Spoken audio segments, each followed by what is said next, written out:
ہے کہ ایمان اصل میں مجملاً نام ہے ایمان باللہ کا، توحید کا، اس لیے کہ آپ دیکھتے ہیں کہ ایمان مفصل ایمان مجمل کے جو الفاظ ہیں اس میں یہ بات سامنے آ جاتی ہے کہ ایمان مجمل میں صرف اللہ پر ایمان کا ذکر ہے۔ آمنت باللہ کما ہوا باسمائہ و صفاتہ وقبلت جمیع احکامہ اقرار باللسان وتصدیق بالقلب، باقی ایمانیات کا ذکر ہی نہیں ہے، نہ ایمان بالرسالت کا، نہ ایمان بالآخرت کا، نہ بعث بعد الموت کا، نہ فرشتوں کا، نہ وحی کا، نہ کتابوں کا، کسی کا ذکر نہیں۔ تو حقیقت میں ایمان جو ہے وہ اجمالاً اگر کہا جائے گا تو ایمان باللہ یا توحید کا نام ہے، اگرچہ لازم ہے ایمان بالآخرہ، ایمان بالرسالہ۔ تو ہمارے اس پروسیس کے اندر آپ دیکھیں گے کہ یہ ایمانیات ثلاثہ جو ہے یہ مختلف جو 3 سٹیپس ہیں ان کے ساتھ ان کا علیحدہ علیحدہ تعلق ہے۔ مثلا انقلابی نظریے کے اعتبار سے اصل شے توحید ہے۔ اس توحید کا معاملہ یہ ہے، علامہ اقبال کا ایک شعر بہت عمدہ ہے کہ زندہ قوت تھی زمانے میں یہ توحید کبھی، اور اب کیا ہے فقط ایک مسئلہ علم کلام۔ اب تو یہ صرف ایک عقیدہ بن کر رہ گیا، عقیدہ، کچھ چیزیں ہیں جو آپ مانتے ہیں، اس کی وہ قوت جو ہے، اس کی نظریاتی قوت جو ہے، اس میں جو ایک انقلابی فکر مثمر ہے وہ سامنے ہے ہی نہیں۔ اب ظاہر بات ہے عقیدے میں تو پھر لمبی چوڑی بحثیں ہوں گی، تفاصیل کے اندر جائیں گے تو اس کے اندر بہت سی سمجھیے ہیئر سپلٹنگ ہوگی، بال کی کھال ادھیڑی جائے گی، یہ سارا کچھ ہوتا ہے، اس میں لگے رہیں گے۔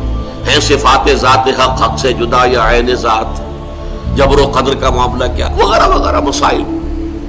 لیکن اصل میں یہ توحید جو ہے در حقیقت یہ ایک بہت بڑا انقلابی نظریہ ہے۔ اب اس سے میں عرض کر دوں کہ توحید کا ایک پہلو یہ کہ وہ ایک مذہبی عقیدہ ہے، یہ بھی ہے، صحیح ہے، غلط نہیں ہے، اس لیے کہ ہم اس سے پہلے دیکھ چکے ہیں کہ اسلام میں تو وہ 6 کی 6 چیزیں جمع ہیں، عقیدہ بھی ہے، عبادات بھی ہے، سوشل کسٹمز بھی ہے، معاشرتی نظام بھی ہے، معاشی نظام بھی ہے، اور سیاسی نظام بھی ہے۔ یہ 6 کے 6 ایسپیکٹس جو ہیں انسانی زندگی کے، جن میں سے 3 کو تو کہہ دیا گیا ہے یہ تو ہے انفرادی زندگی، اور 3 ہے اجتماعی زندگی۔ یہ مذہب کا دائرہ ہے اور یہ سیکولر دائرہ ہے، ہم اس کو تقسیم کو تسلیم نہیں کرتے۔ انسانی زندگی ایک وحدت ہے ناقابل تقسیم، اور یہ 6 کی 6 چیزیں اسلام میں موجود ہیں۔ تو توحید کا ایک اعتقادی پہلو بھی ہے، لیکن توحید کا ایک انقلابی پہلو بھی ہے۔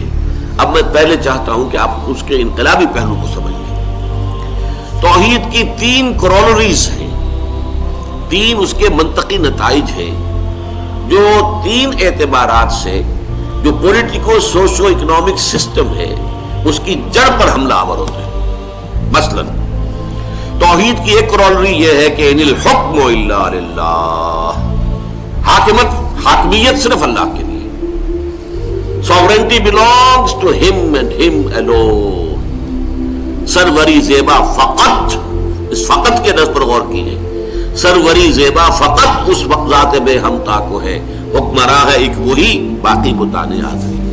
اس کا کیا مطلب ہوا؟ ہیومن سوورنٹی اس کی نگیشن ہو گئی، کمپلیٹ نفی ہو گئی۔ چاہے وہ بادشاہت کی شکل میں ہو کہ ایک شخص سوورن بن کر بیٹھا ہوا ہے، چاہے وہ ڈیموکریسی کی شکل میں ہو کہ عوام کو سوورن بنا دیا گیا، وہ عوامی حاکمیت ہو، انفرادی حاکمیت ہو، کوئی قوم دوسری قوم پر حاکم ہو جائے، ہر چیز کی نفی سیاسی نظام کا سب سے بڑا انقلابی نظریہ ہے کہ انسان کے لیے حاکمیت ہے ہی نہیں، حاکمیت صرف اللہ۔ اب دوسری کورول لیجیے، اقتصادی نظام میں سب سے بڑا فلسفہ ہوتا ہے ملکیت، یہ میری ملکیت ہے، میں جو چاہوں کروں۔ توحید نے نفی کر دی ہے، کوئی ملکیت کسی کی ہے ہی نہیں، ملکیت صرف اللہ کی۔ جیسے کہ سیاسی میدان میں حاکمیت کی نفی کر کے خلافت کا تصور لیا گیا، انسان خلیفہ ہے، حاکم نہیں ہے، بادشاہ نہیں ہے، سوورن نہیں ہے، وائس جیرنٹ ہے۔ اسی طریقے سے اقتصادی میدان میں انسان کسی شے کا مالک نہیں ہے، امین ہے، کسٹوڈین ہے، یہ اس کے پاس مالک کی امانت ہے۔ نہ صرف یہ کہ کوئی گھر ہے تو بھی اللہ کی دی ہوئی امانت ہے، دکان ہے تو امانت ہے، کارخانہ ہے تو امانت ہے، اس سے آگے چل کر اس کے ہاتھ اس کے پاس امانت ہے اللہ کی، اس کی ٹانگیں اس کے پاس اللہ کی امانت ہے، اس کی آنکھیں اس کے پاس اللہ کی امانت ہے۔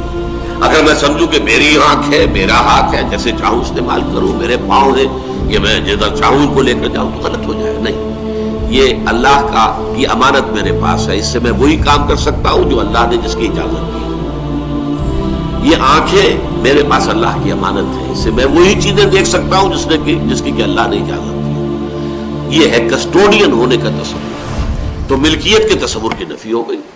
ظاہر بات ہے کہ ملکیت مطلقہ، ایبسولوٹ اونرشپ کا کسی کے لیے بھی کوئی تصور اسلام میں نہیں ہے۔ للہ ما فی السماوات و ما فی الارض، آسمان اور زمین میں جو کچھ ہے اللہ کے پاس، اللہ کا ہے۔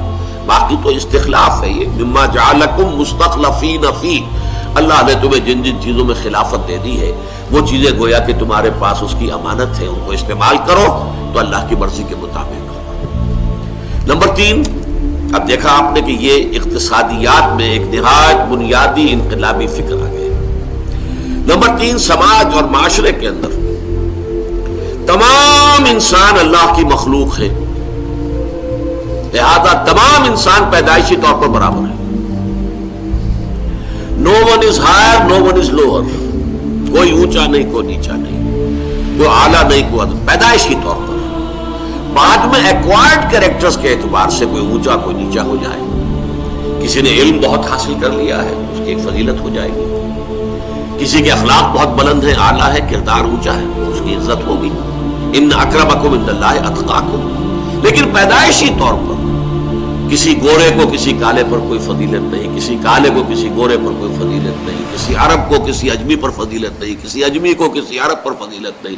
یہ میں پچھلی نشست میں عرض کر چکا ہوں کہ ایچ جی ویلز نے اس کے حوالے سے اتنی بڑی گواہی دی ہے کہ یہ باتیں کہی تو بہت سے لوگوں نے تھی پہلے دنیا میں، لیکن پہلی مرتبہ ان اصولوں پر ایک معاشرہ بالفعل قائم کیا ہے محمد نے صلی اللہ علیہ وسلم۔ تو یہ جو ہے by birth all human beings are absolutely equal, یہاں تک کہ مرد سپیریئر اور عورت انفیریئر نہیں ہے۔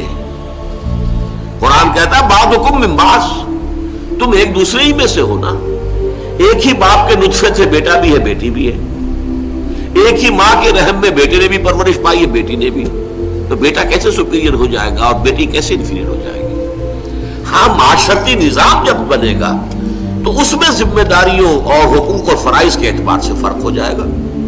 جیسے کہ آپ کو معلوم ہے کہ دفتر ہے تو اس میں ایک افسر ہے، ایک چپراسی ہے۔ As human beings they are equal, human dignity, اس میں ان میں فرق نہیں ہے۔ اور سیاسی اعتبار سے دونوں کا ایک ہی ووٹ ہوگا، افسر صاحب کے 10 ووٹ یا 20 ووٹ نہیں ہے، وہ بھی جائے گا تو ایک ہی ووٹ ڈال کے آئے گا، اور چپراسی کا بھی ایک ووٹ ہوگا۔ سیاسی اعتبار سے بھی دے آر ایکول، لیکن یہاں اس دفتر کے مینجمنٹ میں چپراسی چپراسی ہے، افسر افسر ہے۔ اسی طرح گھر کے ادارے میں جو مرد ہے وہ وہاں پر حاکم کی حیثیت رکھتا ہے، افسر کی حیثیت رکھتا ہے، اور بیوی جو ہے وہ در حقیقت اس کے تابع کی حیثیت رکھتی ہے۔ یہ انتظامی بات ہے، اس کا مطلب یہ نہیں ہے کہ عورت انفیریئر ہے۔ اب آپ نے دیکھا کہ یہ پولیٹیکو سوشو اکنامک سسٹم میں یہ لفظ بار بار بولتا رہا ہوں، ان تینوں پر اس عقیدہ توحید کی جو ہے ضرب لگتی ہے کہ انسانی حاکمیت کے تصور کی نفی مطلق، انسان کے لیے ملکیت مطلقہ کی نفی مطلق، اور انسانوں میں کسی اونچ نیچ، کوئی برہمن کوئی شودر، نہ برہمن اونچا ہے نہ شودر نیچا ہے، برابر ہے۔ By birth all human beings are equal. اب اس سے بڑا انقلابی نظریہ اور کون سا ہوگا؟ اور آج اگر ہمیں اس پر عمل کرنا ہے اور منہج انقلاب نبوی کے مطابق انقلابی جدوجہد کرنی ہے تو ظاہر بات ہے آج ہمیں زیادہ اس کے یہ 3 پہلو جو انقلابی ہیں انہیں واضح کرنا ہوگا، کیونکہ اس وقت جو دنیا میں دجالیت ہے اس دجالیت نے انہی 3 چیزوں پر مورچے لگائے۔ سیکولرزم کہ حاکمیت خدا کی رکھو اپنے گھر میں، مسجدوں میں رکھو، مندروں میں رکھو، جہاں چاہے رکھو، سینیگاگز میں رکھو، ہمارا نظام جو ہے پولیٹیکو سوشو اکنامک سسٹم وہ ہیومن سوورنٹی پر چلے گا، سیکولرزم۔ نمبر 2، ہمارا مال ہے، ہم جو اسے چاہیں استعمال کریں، میری دولت ہے، میں دیتا ہوں کسی کو قرض پر اور میں اسے کہتا ہوں آپ کو اتنا سود مجھے دینا پڑے گا۔ Who are you to question it؟ سود پر ساری معیشت کا نظام ڈھال دیا گیا۔ نمبر 3، یہ انسان مرد اور عورت بالکل برابر ہے، ان کے درمیان کسی بھی اعتبار سے، انتظامی اعتبار سے بھی کوئی فرق نہیں ہو سکتا، بالکل برابر، شانہ بشانہ۔ یہ 3 ہیں در حقیقت دجالیت، یا یوں سمجھیے کہ اس وقت شیطنت شیطان کے جو 3 وار ہیں کاری جو آج نوع انسانی پر ہو گئے ہیں، ان تینوں کا توڑ کریں گے ہم تو ایک اسلامی انقلاب کی جو ہے داغ بیل پڑے گی، اور اس کے لیے ضروری ہے کہ عقیدہ توحید یا اصول توحید یا نظریہ توحید کے ان انقلابی کرولریز کو نمایاں کیا جائے۔ اب اس پہلے مرحلے کے حوالے سے ایک بات اور جان لیجئے کہ یہ جو اب دعوت دی جائے گی اس نظر اسلامی انقلاب کی جو ہے داغ بیل پڑے گی، اور اس کے لیے ضروری ہے کہ عقیدہ توحید یا اصول توحید یا نظریہ توحید کے ان انقلابی کرولریز کو نمایاں کیا جائے۔ اب اس پہلے مرحلے کے حوالے سے ایک بات اور جان لیجئے کہ یہ جو اب دعوت دی جائے گی اس نظریے کو پھیلایا جائے گا۔ نمبر 1 اس کا میڈیم ہوگا قرآن۔ حضور کا دعوت کا میڈیم قرآن تھا۔ حضور نے کبھی لمبی تقریریں نہیں کی، حضور جہاں جاتے تھے قرآن پڑھ کر سناتے تھے، اور قرآن سے ثابت ہے اے نبی انذار کیجئے تو قرآن سے کیجئے، تبشیر کیجئے تو قرآن سے کیجئے، تذکیر کیجئے تو قرآن سے کیجئے، تبلیغ کیجئے تو قرآن کی کیجئے۔ لہذا میڈیم قرآن ہوگا۔ یہ نہیں کہ میں اپنی کچھ باتیں، اپنے نظریات، اپنے خیالات، اپنی تصانیف، اب ایک انسان کی تصنیف میں بہت سی باتیں درست ہوں، کوئی غلط بھی ہو سکتی ہے، ہم اسے کیوں مرکز و محور بنائیں؟ کسی ایک مفسر کی تفسیر میں فرض کیجئے 90% چیزیں درست ہیں، 10% غلط بھی ہو سکتی ہیں، آخر وہ انسان ہے، انفیلیبل نہیں ہے، معصوم نہیں ہے۔ تو ایمفیسس رہنا چاہیے اور فوکس ہونا چاہیے قرآن کہ میڈیم آف دعوت وہ قرآن کے ذریعے سے تبشیر، انذار، تذکیر، تعلیم، تربیت، تزکیہ، قرآن کے ذریعے سے تعلیم کتاب، تعلیم حکمہ، یہ ساری چیزیں قرآن کے ذریعے سے۔ نمبر 2 جو بھی اویلیبل ذرائع ہیں آپ کے پاس، پہلے اگر حضور کے پاس تو ایک ہی ذریعہ تھا، یا 1 to 1 لوگوں سے ملاقات کر کے دعوت پیش کرنا، پی پی کالز، یا کہیں جا کے گلی میں کھڑے ہو کر کوئی شروع کر دینا وعظ، لوگ جمع ہو جائیں سنیں، یا جیسا کہ حکم ہوا فاصدع بما تؤمر، تو آپ کوہ صفا پر کھڑے ہو کر آپ نے نعرہ لگایا واصباحا، جو وہاں کا رواج تھا، لوگ جمع ہو گئے تو آپ نے تقریر کی۔ یا جیسے کہ آج بھی ہوتا ہے، آپ کوئی بات کہنا چاہتے ہیں کچھ لوگوں سے تو کھانے پر بلاتے ہیں انہیں، کھانا کھلا کے پھر آپ اپنی دعوت پیش کرتے ہیں۔ جب حضور کو حکم ہوا کہ وانذر عشیرتک الاقربین، تو آپ نے بنو ہاشم کو کھانے پر بلایا۔ پہلی مرتبہ کھانا کھا کے جب آپ کھڑے ہوئے بات کرنے تو انہوں نے ہوٹنگ کی، شور مچا دیا، چلے گئے، بات سنی نہیں، لیکن آپ اس سے بددل نہیں ہوئے، آپ نے کچھ دن کا وقفہ دے کر پھر دوبارہ بلایا، پھر کھانا کھلایا۔ تو اب یہ میں کہا کرتا ہوں کہ کچھ شرم آ گئی ہوگی کہ 2 مرتبہ کھانا کھا لیا ہے، تو اب بہرحال جو کچھ یہ کہتے سن تو لو۔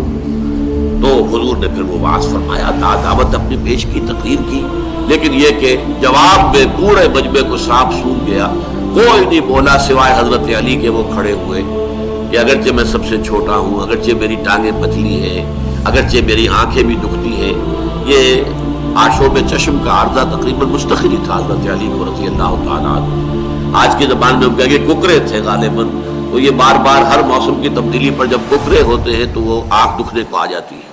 وہ اس طرح کا معاملہ غالباً تھا حضرت علی رضی اللہ تعالیٰ عنہ کے ساتھ۔ تو اگرچہ میری آنکھیں دکھتی ہیں لیکن میں آپ کا ساتھ دوں گا، تو سارا مجمع کھلکھلا کر ہنس پڑا کہ یہ چلے ہیں دنیا کی تقدیر بدلنے، اور یہ ان کا ساتھی ہے ایک 13 برس کا نوجوان۔ تو اس حوالے سے میں نے صرف آپ کو یہ بتایا ہے، اس وقت تو یہی ذرائع تھے اور تو کوئی ذریعہ نہیں تھا۔ یا یہ ذریعہ تھا کہ حضور کے ساتھیوں میں سے جو بھی قرآن کچھ یاد کر لیتا تھا وہ جاتا تھا، جا کے پڑھاتا تھا اور لوگوں کو عام کرتا تھا۔ آج آپ کو معلوم ہے کہ آپ محفلیں منعقد کر سکتے ہیں، جلسے کر سکتے ہیں، ادارے بنا سکتے ہیں، کتابیں لکھ سکتے ہیں، جرنلز، پیریوڈیکل شائع کر سکتے ہیں، آپ کے تقاریر، آپ کے دروس جو ہے آڈیوز کے ذریعے سے، ویڈیوز کے ذریعے سے، کہیں موقع مل جائے تو ٹیلی ویژن کے ذریعے سے، جتنے بھی ذرائع ہیں ان کو استعمال کرنا ہوگا۔ اس لیے کہ ہمارا مقصد تو اس بات کو پھیلانا ہے، اور پہلا مرحلہ انقلابی عمل میں ہم نے یہی سمجھا تھا کہ انقلابی نظریہ ہو اور اسے بڑے سے بڑے پیمانے پر عام کیا جائے، اور اس کے لیے تمام ذرائع ابلاغ جو بھی اس وقت اویلیبل ہوں ان کو استعمال کیا جائے۔ تو اس کے لیے یہ ہے کہ تمام ذرائع ابلاغ کو استعمال کیا جائے۔ تو یہ پہلا مرحلہ ہوا حضور صلی اللہ علیہ وسلم کا کہ آپ کا انقلابی فکر در حقیقت توحید ہے۔ توحید کی 3 کرولریز یہ انسان کے پولیٹیکو سوشو اکنامک سسٹم کی جڑوں کے اوپر تیشہ بن کر گرتی ہیں، اور اس کو پھر آپ نے قرآن کے ذریعے سے اس توحید کو عام کیا، پھیلایا، اور اس کے لیے ہر ممکن ذریعہ جو اس وقت اویلیبل تھا اس کو استعمال